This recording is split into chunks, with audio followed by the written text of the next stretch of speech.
Municipal ఎన్నికల్లో అత్యధిక స్థానాల్లో పాగా వేయడమే లక్ష్యంగా అధికార కాంగ్రెస్ వ్యూహాలను అమలు చేసింది. సీఎం సహా మంత్రులు 2 ఏళ్ల అభివృద్ధిని వివరిస్తూ ఓట్లు అభ్యర్థించారు. కాంగ్రెస్ ప్రచార శైలి, పోల్ మేనేజ్మెంట్ కు సంబంధించి మరిన్ని విషయాలను మా ప్రతినిధి తిరుపాల్ వివరిస్తారు. తెలంగాణ రాష్ట్రంలో ఈ నెల 11వ తేదీన జరగనున్న మున్సిపల్ ఎన్నికల్లో అత్యధిక స్థానాలను కైవసం చేసుకునేదానికి అధికార కాంగ్రెస్ పార్టీ తీవ్ర ప్రయత్నం చేస్తోంది.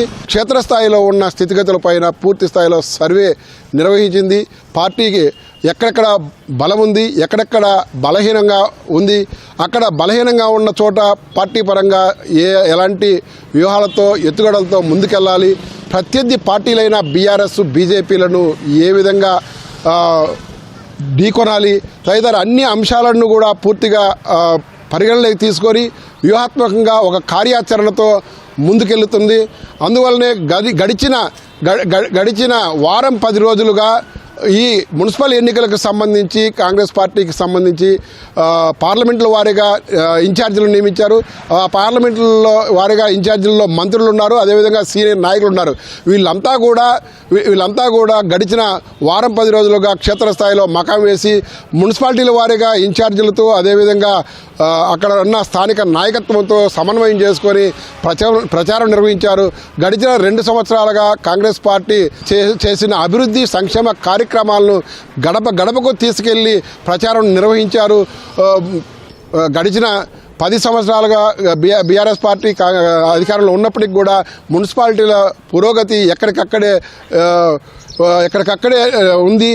ఏమాత్రం జరగలేదని చెప్పేసి విమర్శలు చేస్తూ వస్తున్నారు. అదేవిధంగా కేంద్రంలో బీజేపీ అధికారంలో ఉన్నప్పటికీ కూడా ఈ నగరపాలక సంస్థలకు కానీ మున్సిపాలిటీలకు కానీ అభివృద్ధికి కావాల్సిన నిధులను సక్రమంగా ఇవ్వలేదని చెప్పేసి ఆరోపిస్తూ వస్తున్నారు.